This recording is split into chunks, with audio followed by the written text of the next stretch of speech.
Hello out there, all my YouTube fans. It's me, Saber again.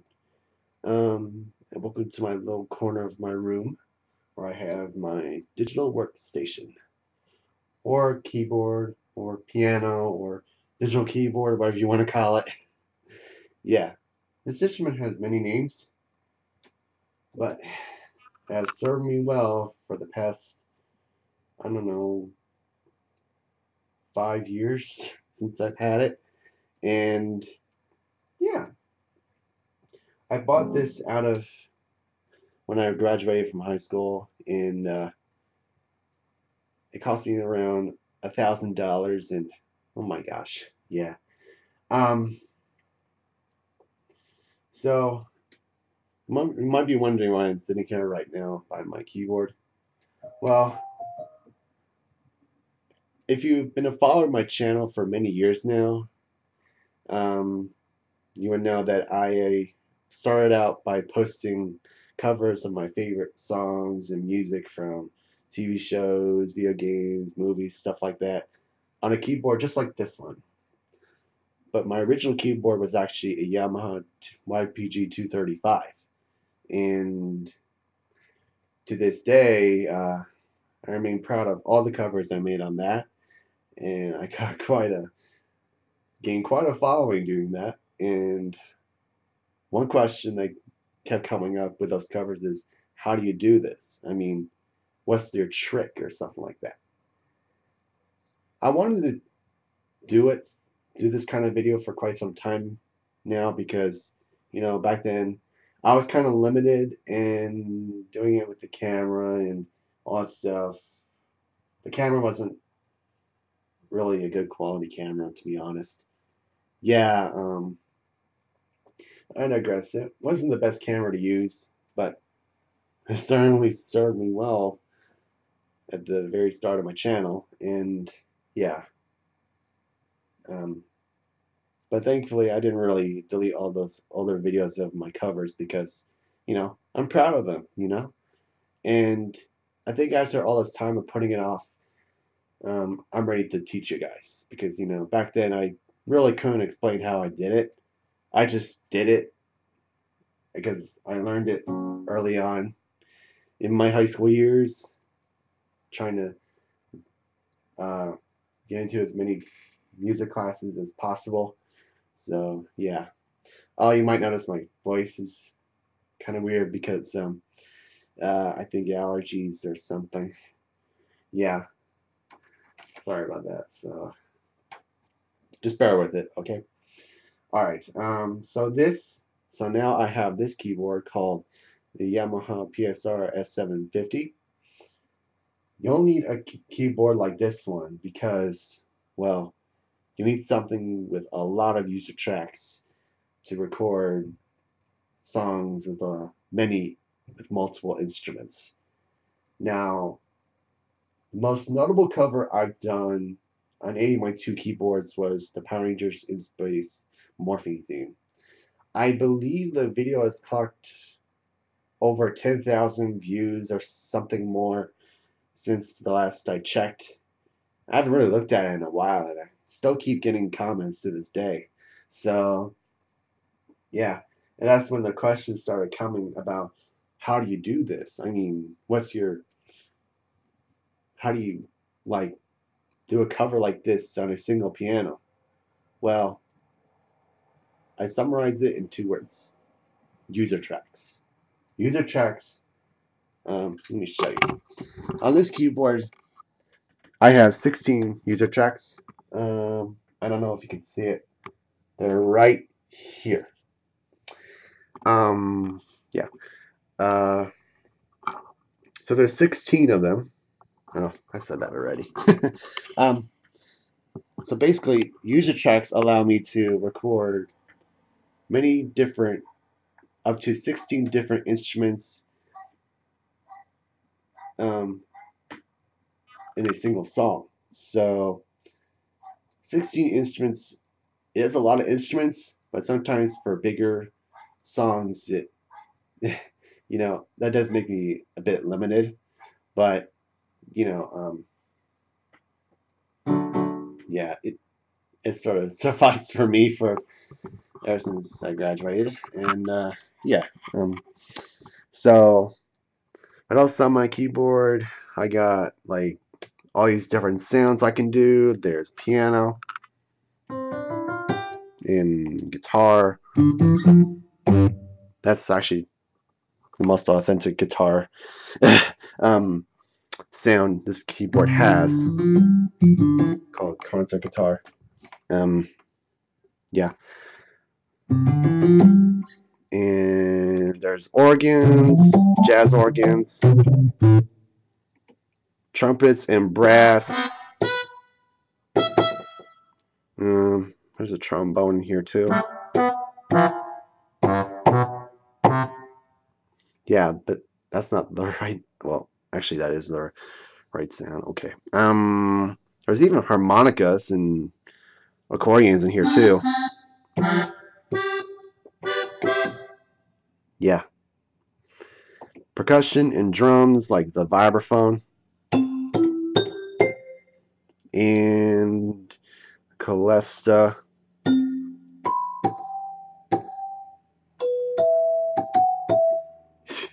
I did a little Harry Potter thing. And what's next in here? I have bells, timpani, drum sets.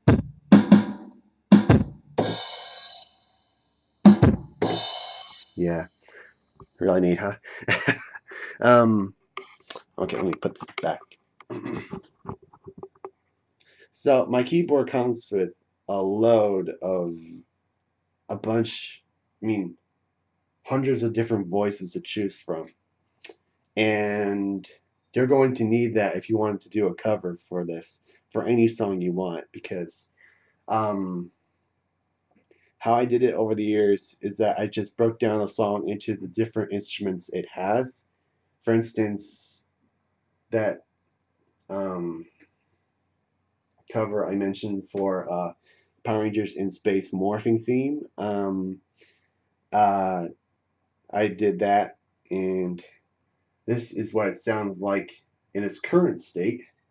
Let me find it. There it is. So it always helps to label your songs whenever you record on a piano like this. See, those are my excuse me, my Power Rangers covers. As you know, big Power Rangers fan. Yeah. Of course, I didn't do just Power Rangers, but we'll get to that later. This is not level, is it? There. Okay. So this is that same Power Rangers in Space morphing theme, but in its current state. Here, let me play it for you. Now, I hope this doesn't get too loud, because this song was really popular on my channel back in the day. And there's still people who say, "Let's rock it" in the comments. That gets me every time. Alright, let's play it.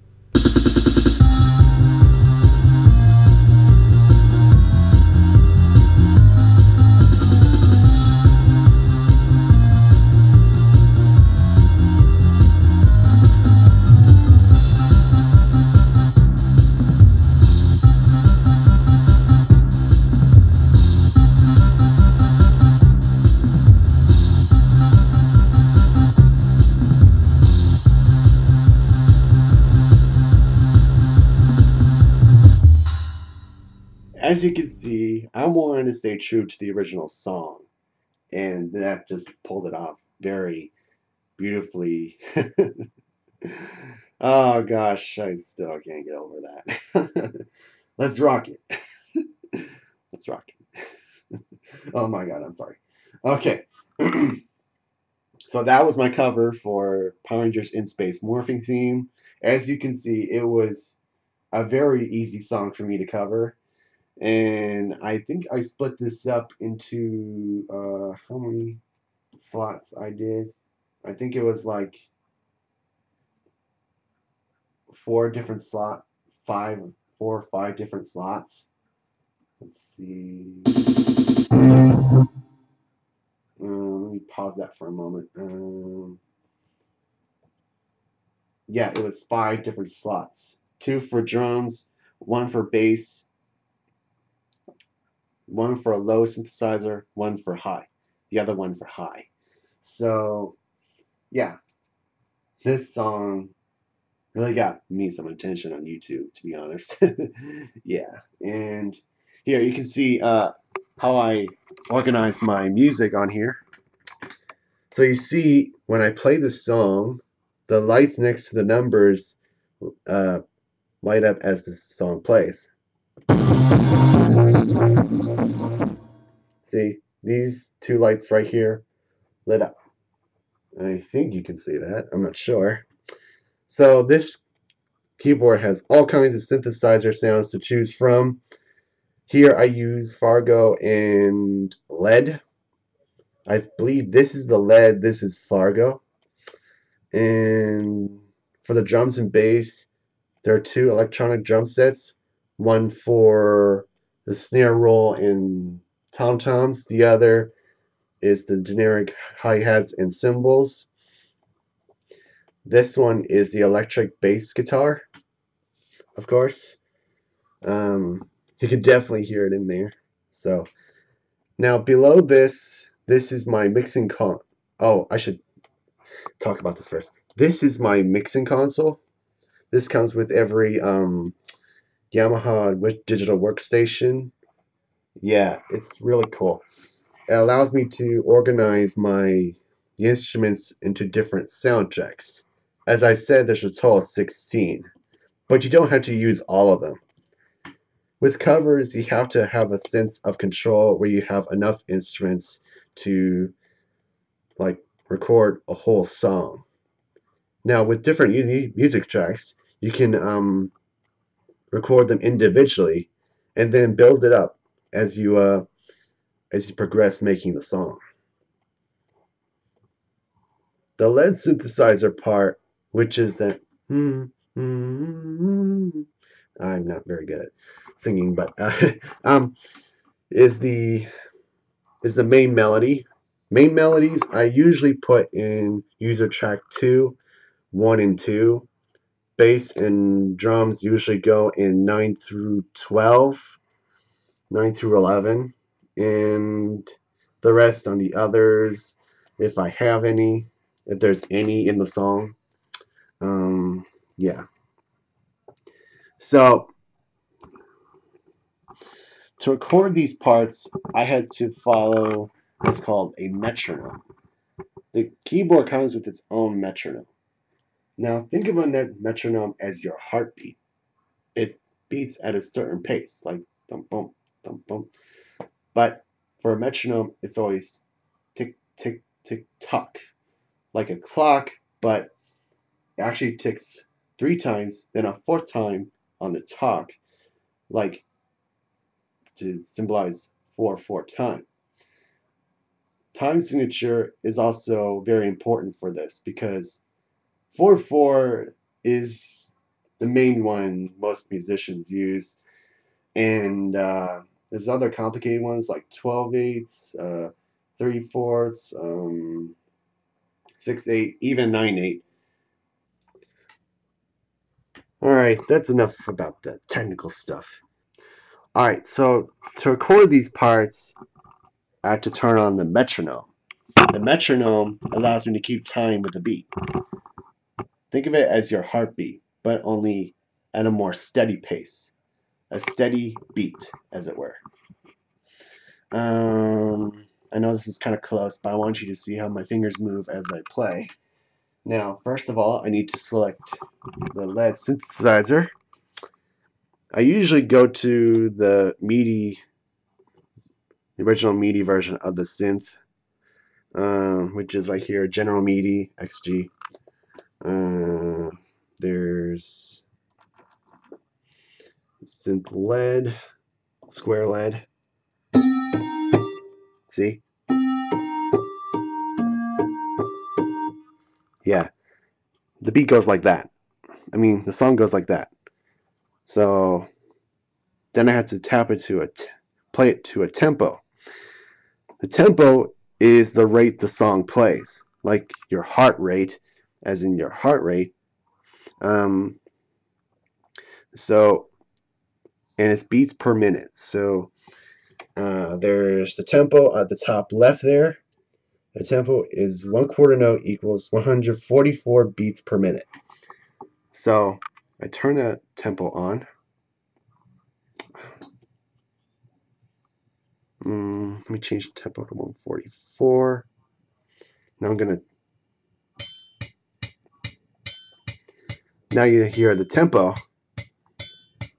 Yeah. See the light? Yeah, it's counting to the beat. Now watch what happens when I go on the when I play on the tempo.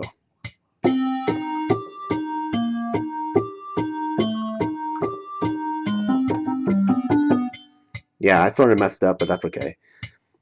So you have to do that with every instrument on the keyboard as you build up the song. Now remember, you have to record each instrument on a different user track. Like here, the sheet music shows that first and second user tracks. Here, this is the lead synthesizer. This is the Fargo. I use the Fargo in the bass clef and the lead in the treble clef. Now, I won't get too technical about the clefs and all the other stuff about time signature and tempo, because I know that some of you aren't very musical at all.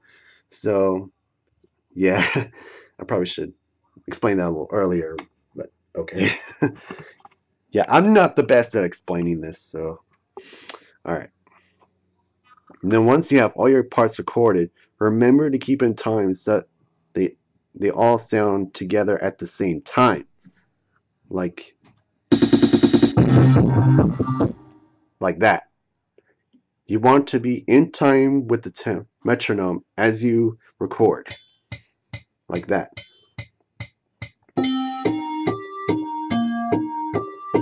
You have to do that with every instrument.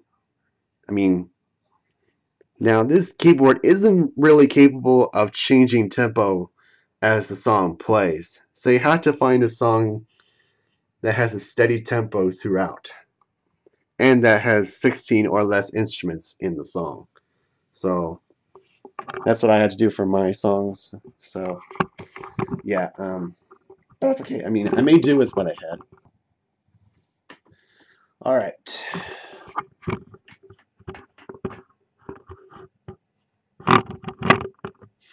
All right, so you're probably wondering how you record the different user tracks for your song. That's actually very simple. All you have to do, well, actually, I reset my piano. First thing you do is to turn on the recording lights by pressing the record button, then selecting the user track you want. For this example, I'll use 1. Actually, I'll change the tempo back to 144 because why not? Oh, I should do that. And then turn on the metronome and then start playing. Oops.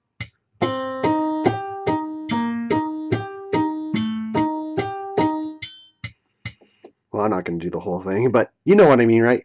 That's how you do it. And of course, you can always try again if you mess up. It's always going to overwrite the previous recording you did on the same user track. So, yeah, that's pretty cool, right? So, yeah, that's actually very simple. Yeah, I reset my piano. I mean, now it's on piano, keyboard, piano, whatever. So that's basically it. The main thing you should consider while you're doing a cover is basically is that you'll be limited to 16 user tracks, and that you only have, and that the song does not change in tempo or any other aspect in any way.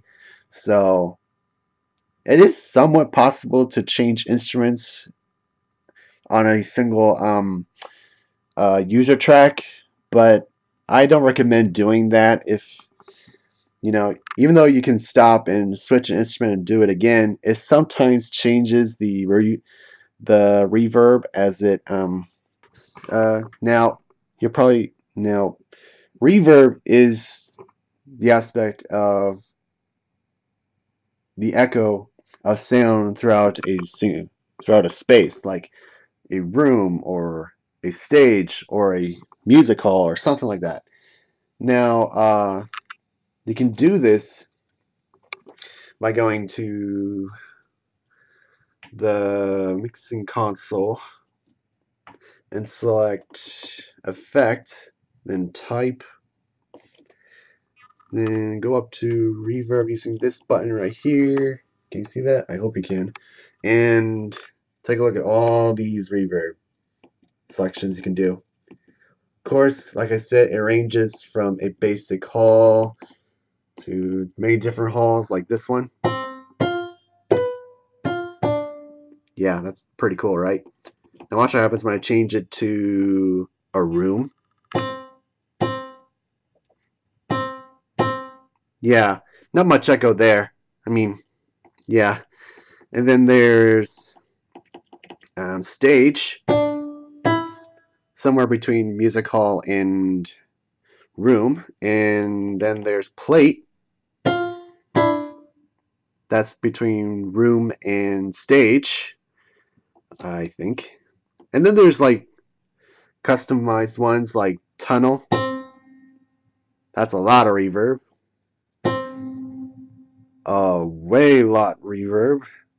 Real lot. If there's a word for that. And then there's basement. Oh, my brother wants to play with this. Hey, Joey. Hey. So, yeah. Also, there's other stuff, but yeah. The reverb, if you really want to use reverb, you don't have to use reverb if you don't want to. I mean, if you're not that very technical savvy, I would say, just keep it at basic hall because, I mean, you can edit your song like that if you like. You can use reverb if you like, but, if you're not into that kind of stuff, then just keep it as it is because, writing music when you have audio when you're working with audio, you have to know a few things like panning, EQ, reverb, and something to do with, I don't know, something in. Yeah, even I'm not that knowledgeable, but I know enough. So yeah, I just, if you want to fiddle with panning, I say um